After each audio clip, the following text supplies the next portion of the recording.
오늘 하나님께서 우리에게 주시는 말씀은 창세기 49장 8절로 10절 말씀입니다.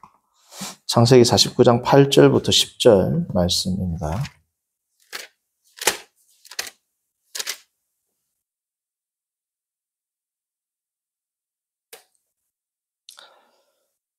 한 목소리로 함께 합독하겠습니다.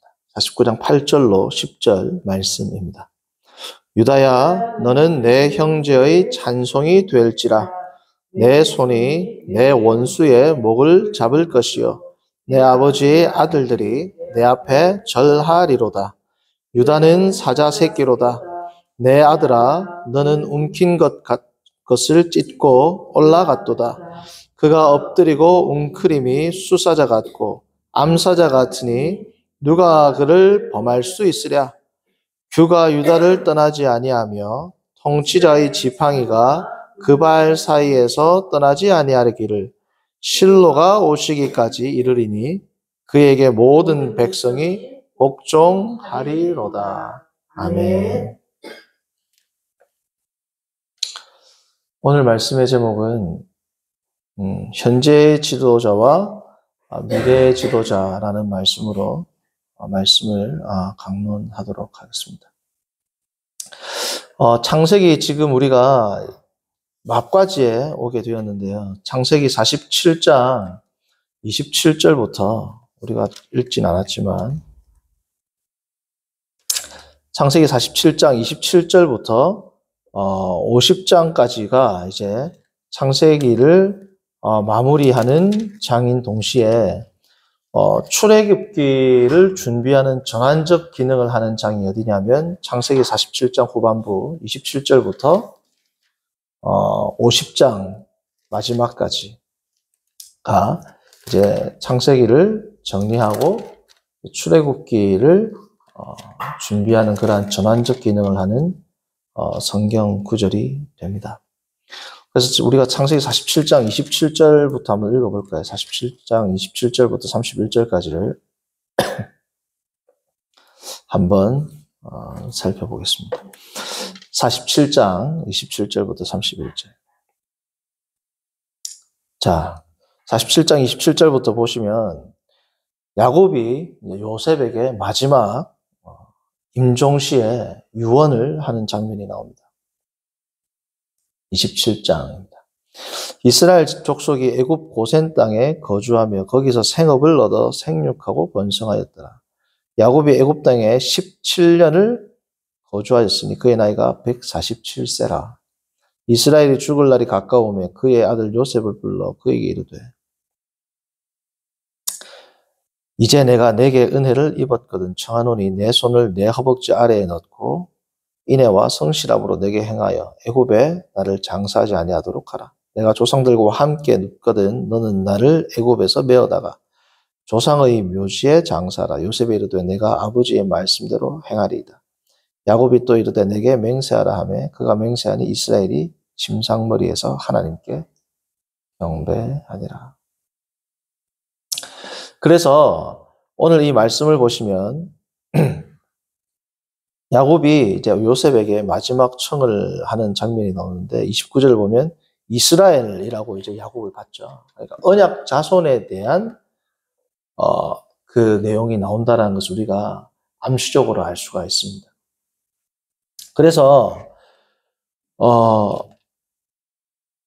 지금 야곱이 요셉에게 그의 지금 제일 중요한 내용이 뭐예요? 장례를 여기다가 하지 말고 나를 어떻게 하라고요? 조상들의 묘에 나의 아버지, 할아버지가 묻혀 있는 그곳에다가 나를 장사해 달라라는 요청을 합니다. 그래서 지금 이 말씀은 지금 이스라엘이 요셉에게 자신의 그래서 지금 뭡니까? 아브라함과 이삭하고는 다 어디에 막벨라 굴에 묻혀 있잖아요. 그곳에 나를 장사해 달라라는 이제 요청을 하는 거죠. 자, 그래서 이 말씀과 출애굽기 1장 1절을 한번 봅니다.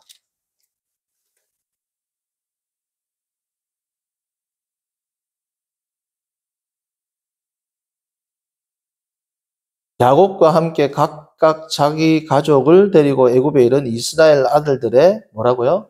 이름이라니. 우리는 이름이라는 말이 제일 마지막에 나오지만 출애굽기는 제일 먼저 나옵니다. 엘레 셔못. 그래서 출애굽기라는 말, 출애굽기, 우리는 출애굽기라고 되어 있지만 히브리어로는 셔못이라고 되어 있어요. 그러니까 히브리 성경은 히브리 제일 처음 나오는 단어가 제목이거든요. 창세기는 베레시트. 그리고 출애굽기는 셔못 이래 됩니다. 그러니까 이름들을 강조한단 말이에요. 누구의 이름들? 이 사람들의 이름들이 있습니다 하고 쫙 놓는단 말이죠. 그러니까 지금 이 야곱, 이스라엘의 자손들이 어디에서 지금 번성하고 있다? 애굽 땅에서 번성하고 있다라는 겁니다. 그러니까 47장 31절, 27절부터 31절까지는 뭐예요? 지금 야곱이 요셉에게 청하는 이 장면을 통해서 야곱의 자손들이 그러니까 마지막에 야곱이 죽고, 지금 마지막 유언을 하는 장면이죠. 야곱이 죽고 야곱의 자손들로 이스라엘 자손들이 어떻게 그 명맥을 유지하고 나간다라는 그러한 기능을 하는 부분이 이제 47장 27절부터 31절이 된단 말이죠. 그죠? 그래서 출애굽기 1장 1절과 어떻습니까? 이렇게 연결이 되는 겁니다. 야곱은 죽었지만 언약에 신실하신 하나님께서 이스라엘 자손들을 보호하시고 번성케 하신다. 어디에서? 애굽 땅에서, 특별히 고센 땅에서 그것을 하신다. 자, 그럼 48장은 어떤 의미냐? 48장은 물론 이제 됐습니다. 48장은 이제 무슨 의미냐? 48장에서는 요셉의 두 아들 에브라임과 므낫세가 뭐예요? 축복을 받는 장면이 나오죠. 자, 에브라임과 므낫세가 축복을 받는 장면이 48장에 나온 이유가 이 문학적인, 그러니까 이 본문의 문맥에서 중요한 이유가 있습니다. 왜냐하면 이스라엘 백성들에게 있어서 가장 중요한 장자, 통치자가 나오는 지파는 어디예요? 가장 강력한 지파가 어느 지파입니까? 가장 명문 가문. 유다 지파잖아요. 유다 지파에서 누가 나옵니까? 다윗이 나오고. 그리고 이 다윗의 계보에서 메시아가 나온다. 그러니까 이스라엘 지파 가운데 핵심 중에 핵심 지파는 어디다? 유다 지파입니다. 나중에 우리가 뒤에 보면 구약 성경의 마지막에 해당하는 역대기가 이제 마지막 구약이거든요. 우리는 지금 70인역의 순서를 따랐지만 원래 히브리 성경 마지막은 역대기입니다. 역대기에 보면 가장 길게 그 족보를 기술하는 지파가 그냥 유다 지파거든요. 유다 지파는 두 번에 나누어서 더 세부적으로 지파를 다룰 정도로 유다 지파는 가장 핵심입니다. 자, 그런데 지금 오늘 48장을 보면 야곱이 누구에게 축복을 합니까? 요셉의 두 아들들에게 축복을 하죠. 자, 요셉의 두 아들들에게 축복을 한다는 것은 무슨 의미냐면 지금 창세기에서는 현재까지 장자 지파가 누구라는 겁니까? 요셉 지파라는 거예요. 왜요? 두 배를 받잖아요. 딴 사람들은 다 한 명씩 축복을 받는데 요셉만 두 분깃을 받습니다. 자, 그러니까 47장 27절부터 31절까지는 독자가 혹은 성경을 읽는 혹은 성경을 처음 만약에 창세기를 처음 쭉 듣는 사람은 어떤 생각을 할 수 있느냐? 요셉이 꼭 이 장자의 기능을 해서라기보다는 원래 장자한테 뭘 해요? 이스라엘 자손들의 이 커스텀 뭡니까? 이 문화는 장자한테 마지막 유언을 하죠. 나한테 이렇게 장례를 치르라. 그리고 유언을 하고 나서 축복을 두 배로 한단 말이에요. 장자한테. 그 장면이 지금 47장 27절부터 나오는 겁니다. 그렇죠? 그래서 47장 27절부터 31절까지만 나오고 48장이 안 나오고 48장은 굳이 안 나와도 돼요. 왜냐하면 49장을 보면 야곱이 그의 아들들에게 축복을 하는 장면이 나옵니다. 루벤으로부터 시작해가지고 3절이죠. 루벤에서부터 시작해가지고 요셉, 베냐민에 여기까지 뭐예요? 축복을 하는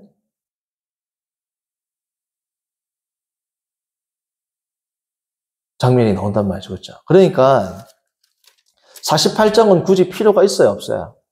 굳이 필요가 없단 말이죠. 자, 그런데 이 48장은 그래서 문학적으로 중요한 가치가 있는 이유가 47장 27절부터 31절까지를 보면 사람들이 어떻게 생각하느냐? 아, 요셉이 꼭 장자로서의 그 기능을 해서가 아니고 요셉이 지금 애굽의 총리니까 요셉에게 부탁을 해야지 애굽에서 나가서 장사를 지낼 수 있겠죠.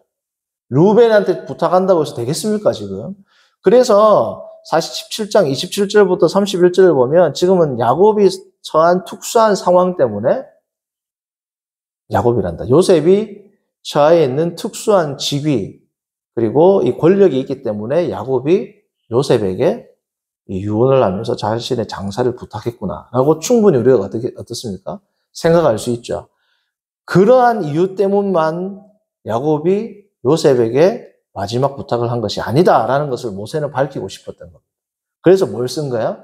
48장을 쓴 겁니다. 48장을 딱 쓰면 이스라엘 백성들은 딱 읽을 때 아, 요셉이 뭐예요? 장자구나.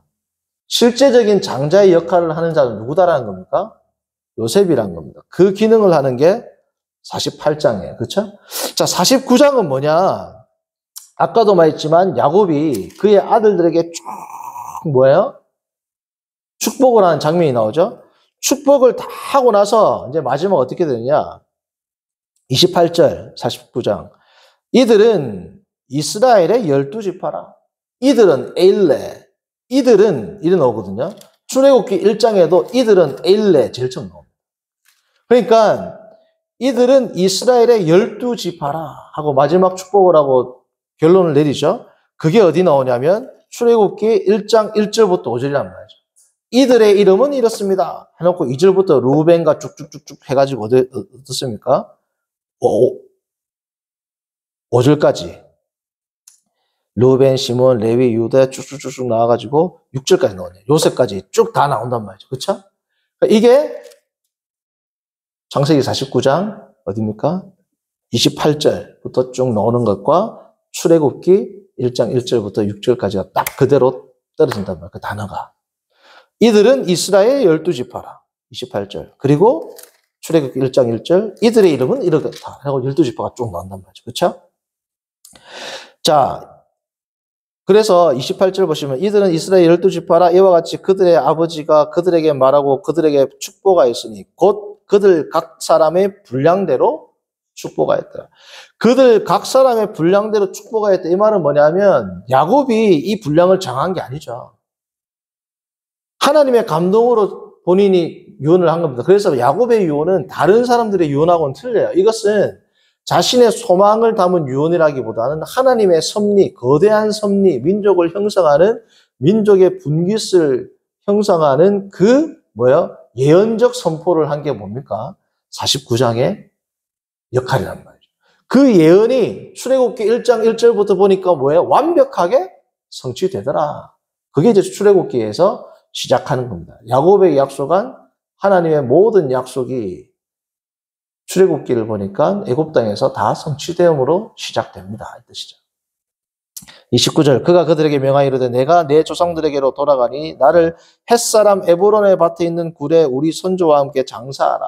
막벨라 굴이 나오죠. 30절 이 굴은 가나안 땅 마므레 앞 막벨라 밭에 있는 것이라. 아브라함이 햇사람 에브론에서 밭과 함께 사서 그의 매장지를 삼았으므로 아브라함과 그의 아내 사라가 거기 장사되었고 이삭과 그의 아내 리브가도 거기 장사되었으며 나도 레아를 그곳에 장사했노라. 이 밭과 거기 있는 굴은 햇사람에게서 산 것이니 야곱이 아들에게 명하기를 마치고 그 발을 침상에 모으고 숨을 거두니 그의 백성에게로 돌아갔다. 그래서 야곱이 뭐예요? 나를 이곳에 묻어라. 그래서 결국은 이제 이 야곱의 유언이 성취가 되는 겁니다. 자, 50장의 역할은 뭐냐면 이제 50장은 뭐예요? 이제 마지막을 보면 모든 것들을 다 이루고 다 화해가 되고 마지막에 요셉이 죽더라를 꾸민답니다. 그게 뭐예요? 아까 봤던 1장 6절과 7절, 8절부터 시작된단 말이죠. 요셉을 알지 못하는 새 왕이 일어나니. 그러니까 창세기 47장 27절부터 50장까지는 창세기를 마무리하는 동시에 뭡니까? 출애굽기를 준비하는 백그라운드의 역할을 하는 그러한 문학적 기능을 하는 것이 뭐다? 창세기 마지막 부분이라는 것을 제가 이제 이 창세기를 정리하면서 성도님들께 이 마지막 내용을 말씀을 드렸습니다. 그래서 다음 시간은 물론 창세기 한 번 하고 에베소서 한 번 하고 창세기 한 번 하고 에베소서 하니까 다음 주가 아니고 다다음 주가 되겠죠. 다음 주는 이제 에베소서를 제가 강의를 하고 다다음 주가 되면 이제 창세기에서 제가 필요할 때 좀 난해하다라는 구절을 뭐 한두 개 정도 다루고 그리고 창세기를 마무리하면서 창세기 전체에 나타난 하나님의 섭리와 창세기 전체가 성경 안에서 어떤 기능을 하는지에 대해서 이제 다루고 나서 이제 출애굽기로 넘어가도록 하겠습니다. 그래서 다다음 주에 제가 다룰 창세기 본문은 뭐냐 하면 미리 예습 차원에서 성도님들 한번 볼까요? 창세기 10장입니다. 10장. 이거 한번 집에서 한번 한 2주 남았으니까 한번 고민을 해보세요. 창세기 10장을 보시면 9장입니다. 9장 마지막을 보시면 우리가 잘 아는 노아가 셈과 함과 야벳이 있는데 셈과 함을 이제 축복하고 이제 셈과 함이 아니죠. 셈과 야벳을 축복하고 이제 함에 대해서 저주를 하는 장면이 나옵니다. 자, 이걸 보시면 이게 좀 뭐가 이상하느냐? 20절 봅니다. 22절. 이제 노아가 취했어야 그까지 22절. 가나안의 아버지 함이 그의 아버지의 하치를 보고 밖에 나가서 그의 두 뭐예요? 형제에게 알렸죠. 그래서 셈과 야벳이 와가지고 이제 이렇게 데리고 나갔죠. 자, 근데 노아가 술을 깨가지고 저주를 하는. 자, 축복은 누구한테 합니까? 26절 보시면 셈의 하나님. 자, 25절부터 저주부터 보겠습니다. 가나안은 저주를 받아 그의 형제들의 종들의 종이 되기를 원하노라. 처음에 가나안에게 저주를 했죠. 26절 셈의 하나님 여호와를 찬송하리로다. 가나안은 셈의 종이 되고. 27절 하나님은 야벳을 창대하게 하사 셈의 장막에 거하게 하시고 가나안은 그의 종이 되게 하시기를 원하노라. 자, 여기서 이상한 게 있어요. 뭐가 이상하냐? 이제 이거를 중점적으로 한번 묵상을 해보세요. 지금 셈과 야벳은 칭찬을 받았죠. 함이 저주를 받아야 되죠. 함이 잘못했으니까. 자, 그런데 25절에서는 노아가 함을 저주합니까? 함의 아들을 저주합니까? 함의 아들을 저주한단 말이죠. 셈의 하나님 여호와 25절 가나안은 저주를 받아. 함을 이야기 안 하고 누구를 이야기합니까? 바로 가나안을 이야기하죠. 그리고 뒤에 축복은 누구를 해요 또? 셈, 야벳. 자, 함이 잘못했는데 왜 가나안을 저주했을까요? 그게 이제 오늘 이 다다음 주에 다룰 이 본문의 이제 이게 핵심 내용입니다. 이걸 알면은 이 내용이 풀려요. 그렇죠? 하나님께서 함이 잘못했는데 왜 가나안에게 저주했을까? 우리가 신명기도 보면 부모의 잘못을 선지서도 보면 부모의 잘못 때문에 아들을 죽인다 했어요? 안 죽인다 했어요? 하나님께서. 부모가 잘못했을 때 내가 3, 4대를 벌한다는 내용은 있지만 그 내용 말고 부모가 예를 들어서 도둑질을 했어요. 그렇다고 아들을 처벌합니까? 아니죠. 자, 그런데 오늘 본문은 뭐냐면 함이 잘못했는데 누구를 저주해요? 가나안을 저주한단 말이죠. 이게 이유가 있습니다. 그거를 한번 묵상을 해보시기를. 네, 다시 이제 내용을 넘어와서 이제 창세기를 이제 우리가 이제 마무리하면서 자, 창세기에서 제일 중요한 주제 3가지가 있다 그랬습니다. 그게 뭐예요? 하나님께서 아브라함을 불러가지고 내가 너로 큰 민족을 이루고 내가 지시할 뭐예요? 첫 번째 땅. 그리고 뭐예요? 민족. 그리고 세 번째 뭐예요? 복이 될지라. 그렇죠? 자, 그러면 이 50장을 보면 우리가 어떻게 할 수 있느냐? 자, 제일 첫 번째 민족을 다뤄보겠습니다. 아브라함 자손에 대한 하나님의 민족의 성취 아까 다루었죠. 이 사람들의 이름은 이러하니라. 47장 27절에 28절 이들은 이스라엘 12지파라. 그렇죠? 하나님께서 아브라함에게 약속하신 그 민족을 크게 하겠다. 성취됩니까? 안 됩니까? 성취되죠. 왜요? 출애굽기 1장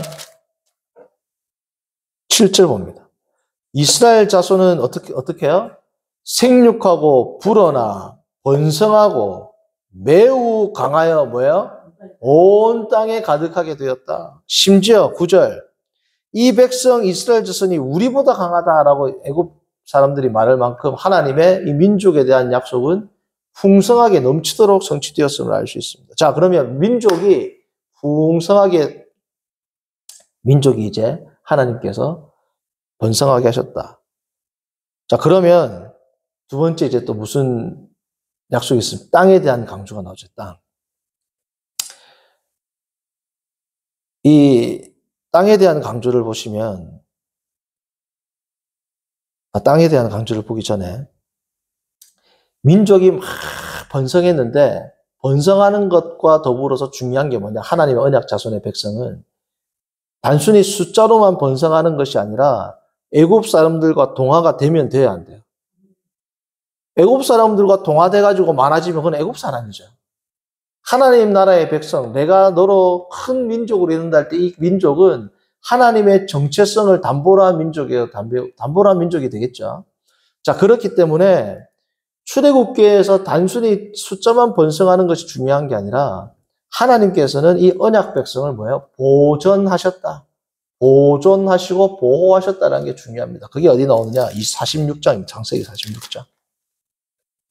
숫자로만 번성한 게 아니라 46장 마지막 절과 47장을 보면 나옵니다. 자, 46장 34절.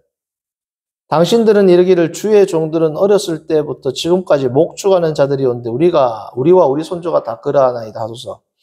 애굽 사람은 다 목축을 가증히 여기니 당신들이 어디에 산다?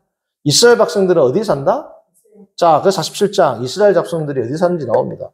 요셉이 바로에게 가서 구하여 이르되 내 아버지와 내 형들과 그들의 양과 소와 모든 소유가 가나안 땅에 와서 어디에 있다? 고센 땅에 있다. 그리고 출애굽기도 어디서부터 시작? 고센에서부터 나가죠.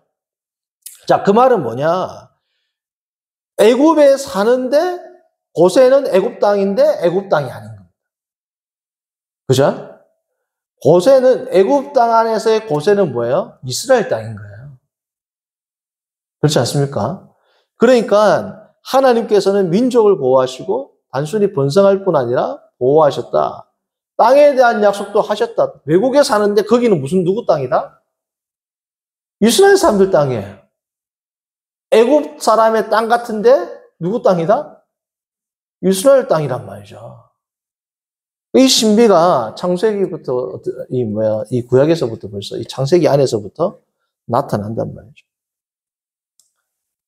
자, 그래서 이 땅에 대한 주제는 오늘 우리가 아까 읽었던 47장 27절부터 야곱의 마지막 유언에도 나옵니다. 나를 어디로 옮겨라? 조상들의 땅으로 옮겨라. 그러니까 결국은 야곱도 조상들의 땅으로 가죠. 요셉도 죽었는데 어디로 갑니까? 저 세겜에 묻히죠. 애굽에서 장사를 지내지만 결국은 세겜으로 뼈를 가져가죠. 결국은 모든 하나님의 백성들은 다 어디 가서 묻힌 겁니까? 다 가나안 땅으로 간 겁니다. 그러니까 땅에 대한 이 약속도 이 땅에 대한 약속이 비로소 여호수아에서 성취되는 것처럼 보이지만 그 땅에 대한 약속도 부분적으로 성취되는 것을 우리가 볼 수 있다 없다? 고센 땅에서 살고 있는 백성들을 봄으로써 그리고 야곱과 요셉의 유언을 통해서 그들도 곧 이 땅에서 나가서 약속의 땅에 묻힐 것이라는 그 내용이 기록되는 것을 통해서 하나님께서 첫 번째 중요한 약속이 민족뿐 아니라 이 땅에 대한 약속까지도 성취하고 계시다. 세 번째 뭡니까? 복입니다. 요셉을 통해서 온 세상을 복을 누리게 되었죠. 온 세상에 기근이 왔다 그럽니다. 우리가 창세기를 보아서 알듯이 온 세상이라는 말을 썼어요. 온 세상이 기근이 빠진 게 아니죠, 사실은. 그 지역이겠죠. 그러나 온 세상이라는 말씀으로써 이 온 세상으로부터 요셉을 통한 복음의 확장, 복을 받게 되는 그것을 하나님께서 말씀하셨단 말이죠. 그래서 오늘 창세기 50장 우리가 지금 읽잖아. 지금 19절부터 보시면 이게 창세기의 주제라고는 할 수 없지만 창세기의 결론이라고는 할 수 있습니다. 50장 19절부터 21절 보시면 요셉이 그의 형들에게 하는 신앙 고백입니다. 우리가 잘 아는 요셉이 그들에게 이르되 두려워하지 마소서 내가 하나님을 뭐라고요? 대신하리이까. 당신들은 나를 헤아려 하였으나 하나님은 그것을 선으로 바꾸사 오늘과 같이 많은 백성의 생명을 구원하게 하시려 하셨나니 당신들은 두려워하지 마소서 내가 당신들과 당신들의 자녀를 기르리이다 하고 그들을 간곡한 말로 위로하였더라. 그러니까 요셉은 뭐예요? 하나님의 섭리를 본 거죠. 하나님의 섭리를 알게 된 겁니다. 그래서 뭐예요? 이 모든 자기가 겪었던 모든 고난을 통하여 하나님께서 뭐예요? 합력하여 선을 이루셨다. 이것은 요셉의 고백인 동시에 창세기 전체의 고백이라고. 아브라함부터 수많은 곡절과 언약에 대한 압서클, 우리가 예전에 새벽기도 때 다룰 때 하나님의 언약이 있으면 꼭 뭐가 나타나요? 압서클, 방해 요소가 항상 나타났단 말이죠. 아브라함도 그렇고 아브라함에게 약속의 땅을 가라 그러는데 기근이 들어가지고 애굽으로 도망가고 아들을 낳는데 아들을 바치라 하고 수많은 뭐예요? 이 언약과 언약에 대한 방해 요소들이 한두 개가 아니죠. 너무 많은 이 장애물들을 하나님께서는 그 장애물들을 사용하셔서 아브라함부터 요셉에 이르기까지 언약을 성취할 뿐 아니라 언약 당사자들이 하나님의 언약 담지자로서 더 성숙하게 하나님께서 만들어 오셨다. 그래서 하나님께서 이 모든 것을 친히 인도하시고 이끌어 오시고 구원하신다. 그게 뭐예요? 19절, 20절이란 말이죠. 그게 그러니까 창세기 전체의 뭐예요? 결론이 될 수가 있는 겁니다. 그래서 이것은 요셉의 입을 통해서 모세가 뭐예요? 창세기 안에서의 주제, 창세기 안에서의 결론을 맺고 있는 거죠.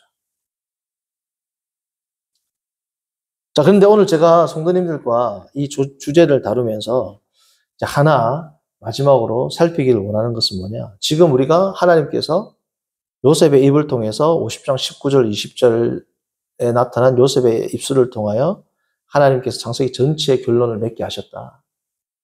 하나님께서 주신 약속인 땅과 민족과 복에 대한 약속을 하나님께서 성취하게 하셨다라는 것을 우리가 보았는데 오늘 마지막으로 짚고 넘어갈 것은 뭐냐 하면 자, 성도님들 야곱이 유언을 할 때 장자권을 누가 가지고 있었어요? 누구를 장자로 인정했습니까? 요셉을 인정했죠. 근데 이 요셉에 대한 요셉을 장자로 인정하는 이것이 한순간에 바뀝니다. 어디서 바뀌어요? 아들들을 축복할 때 바뀐단 말이죠. 그게 오늘 읽었던 주제의 말씀입니다. 49장 9절 10절입니다. 그래서 현재 지도자와 미래의 지도자가 오늘 말씀 제목이에요. 현재의 지도자와 미래의 지도자. 자, 지금 현재의 지도자는 누굽니까? 48장까지는 누가 지도자였어요? 요셉이죠. 요셉이 장자란 말이죠. 그런데 야곱이 축복을 하다 보니까 하나님의 영에 사로잡혀가지고 전혀 자기가 의도하지 않았던 축복의 내용이 나옵니다. 자, 9절, 10절 봅니다. 유다는 사자 새끼로다. 내 아들아, 너는 움킨 것을 찢고, 자, 8절부터. 유다야, 너는 내 형제의 뭐라고요? 자, 유다라는 말 자체가 찬송이거든요. 야다에서 나왔던. 그런데 형제의 찬송이 되고, 내 손이 내 원수의 복을 잡을 것이요. 뭐, 여기까지는 좋다 치자. 그 뒤에 뭐라고 합니까? 내 아버지의 아들들이 내 앞에서 뭐라고요? 자, 이거는 누가 꿈꿈이에요, 원래? 요셉이 꿈꿈이죠. 자, 이 축복을 지금 누가 듣고 있을까요? 요셉이 듣고 있단 말이죠. 그리고 9절, 유다는 사자 새끼. 10절, 규는 뭐예요? 통치자의 홀이란 말이죠. 유다를 떠나지 아니하며 통치자의 지팡이가 그 발 사이라는 것은 남성의 생식기를 상징하는 뭐야? 이게 완고극법입니다. 통치자의 지팡이가 그 발 사이에, 다시 말하면 유다의 자손들에게서 떠난다, 떠나지 않는다? 계속해서 그 통치자가 나올 것이고, 실로가 오시기까지, 실로는 지명 이름이잖아요. 사분학적으로 실로라고 말하는 것보다는 뭐가 더 적절하냐면, 통치자의 규가 속한 자가 오시기까지 이렇게 보셔야 돼요. 이 히브리어가 원래 모음이 찍는 데에 따라 달라지잖아요. 그렇죠? 실로라고도 읽을 수 있고, 관계대명사 뒤에 그라고도 읽을 수 있어요. 그래서 어떻게 하냐면, 규가 유다를 떠나지 아니하며 통치자의 지팡이가 그 발 사이에서 떠나지 아니하기를 통치자의 지팡이가 속한 그분이 오시기까지 이르리니. 메시아 예언입니다. 그죠? 그에게 모든 백성이 뭐라고요? 복종하리로다. 자, 이게 메시아 예언까지는 당연히 몰랐을 겁니다. 요셉도. 유다도. 자, 그런데 요셉이 듣고 있어요. 이 말을. 지금 자기가 조금 전까지 이 축복 받기 전까지 자기가 뭐 장자란 말이죠. 자기한테 지금 형제들이 다 절을 했단 말이죠. 근데 갑자기 축복을 하는데 하나님께서 유다가 이렇게 될 거고 유다만, 자, 요셉만 그렇게 될 거라는 꿈을 받았죠. 유다는 뭐예요? 오고 오는 자손들이 모든 형제들이 그 자손한테 어떻게? 절한다. 사울 같았으면 어떻게 했습니까? 죽입니다. 그것 때문에 다윗 죽이려고 그랬잖아요. 요셉이 이걸 다 듣고 있단 말이죠. 성도님들 어떤 마음이 들었을까요? 이 마음을 다 듣고 나서 오늘 50장 18절 19절 신앙 고백이 나온 거란 말이죠. 이게 요셉의 그릇입니다. 애굽 전체를 통치할 그릇으로 하나님이 만드셨단 말이죠.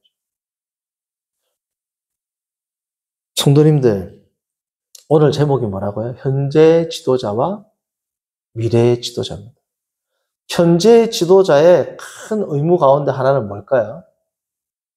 미래의 지도자를 뭐예요? 세우는 겁니다.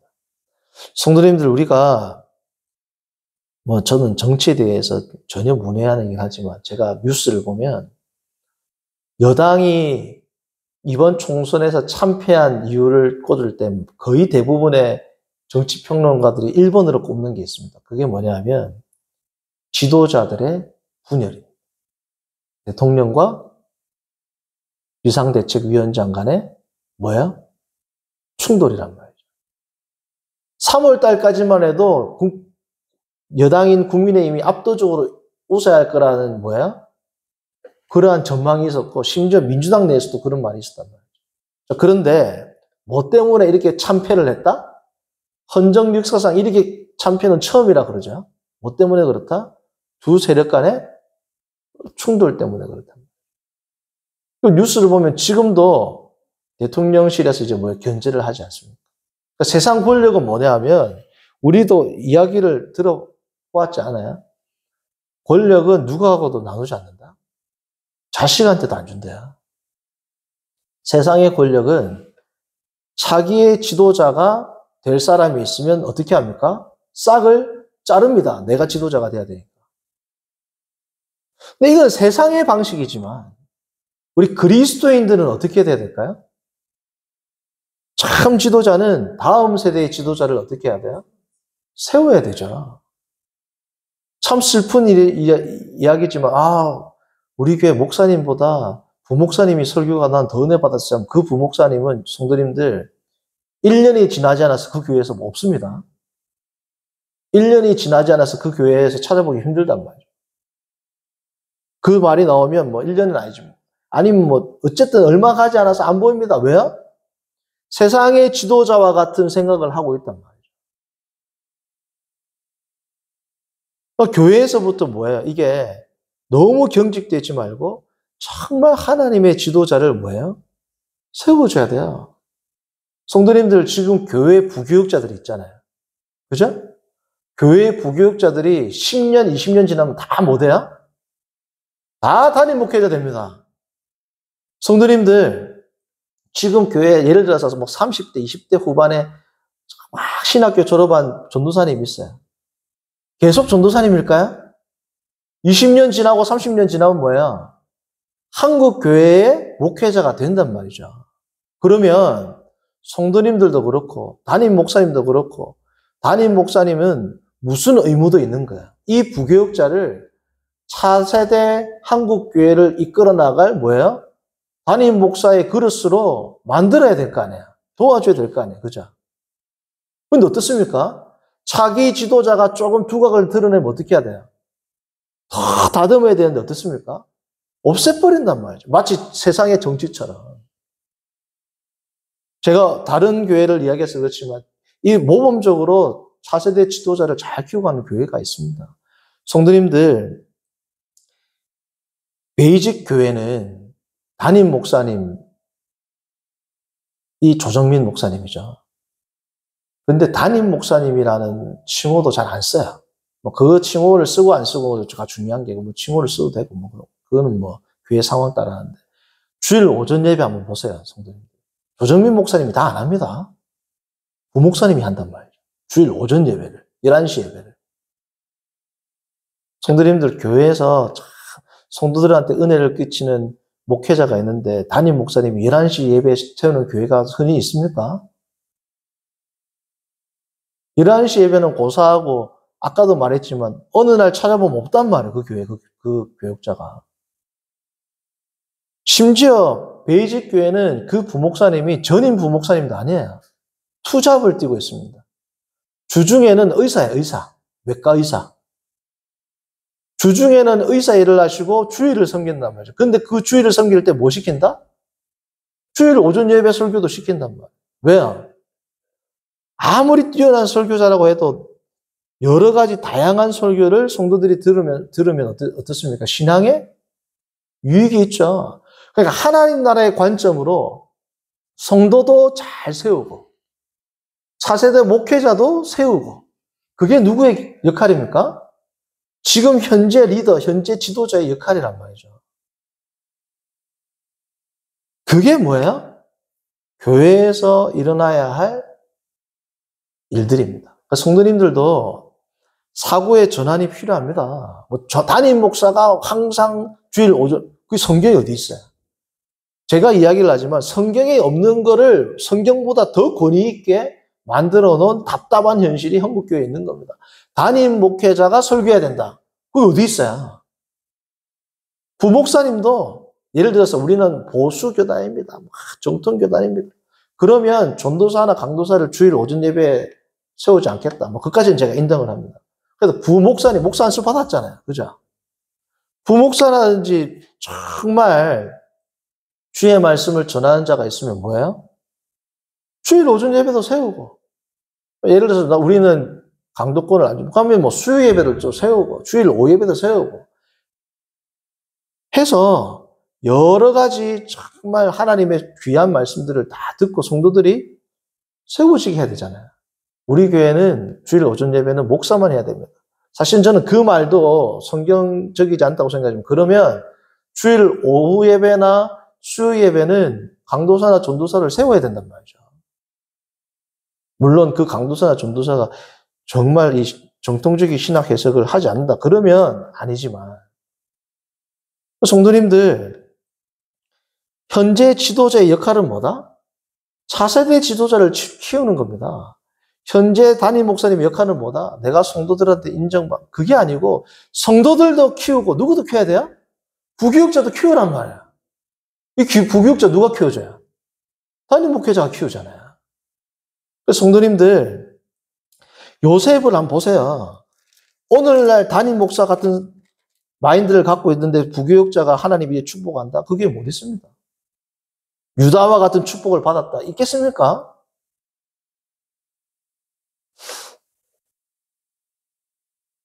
창세기를 제가 마무리하면서 요셉이 이 위대한 신앙 고백을 하게 된 이유는 뭐다? 하나님이 나에게 꿈을 주셨고 이 꿈을 내가 아니라 누가 이루셨다? 하나님이 이루셨다라는 철저한 신앙 고백이 있단 말이죠. 자, 그러면 내가 이 자리에 오게 됐다. 나의 공로가 아니라 하나님의 공로다라는 것을 내가 철저하게 인정한다면 또 다른 지도자를 봤을 때 하나님께서 그를 사용하셔가지고 키울 수 있도록 내가 도와주는 것은 뭐예요? 당연한 겁니다. 우리가 입술로 항상 이야기하잖아요. 주님만이 전부입니다. 주님만이 전부인데 성도들이 그 부교육자를 인정하는 게 왜 그래 배가 아플까요? 왜 주님만이 전부라는 이야기를 하는데 그런 마인드, 그러한 생각이 드는 것 자체가 저는 이해가 안 된다니까요. 하나님이 전부인데 내가 뽑은 부교육자가 칭찬받으면 기분이 좋아야 되잖아요. 내가 기도하면서 뽑은 부교육자가 설교를 통해서 하나님께 은혜를 받으면 많이 설교 강단에 세우고 싶겠단 말이에요. 내 같으면. 왜 그렇게 될까요? 하나밖에 없습니다. 이 자리를 권력의 자리라고 생각한단 말이에요. 이 자리를 높은 자리라고 생각한단 말이죠. 말로는 섬긴다, 청직이라 생각하는데 이 자리를 내가 인정받고 대접받는 자리라고 생각을 하니까 다른 사람이 대접받는 꼴을 못 본단 말이에요. 성도님들, 창세기를 우리가 마무리하면서 정말 이 요셉의 신앙 고백이 지금 교회뿐 아니라 성도님들이 상한 모든 상황에 한번 적용을 해보세요. 내 마음에 하나님의 섭리를 인정하고 남을 세우려는 자세가 있는가? 장로 투표를 하든지 뭘 하든지 교회 뭘 할 때 나 자신이 아니라 정말 다른 사람과 함께 교회를 세우려는 마음이 있는가를 우리가 정직하게 되짚어보고 오늘 이 창세기의 말씀을 마무리하기를 바랍니다. 기도합니다.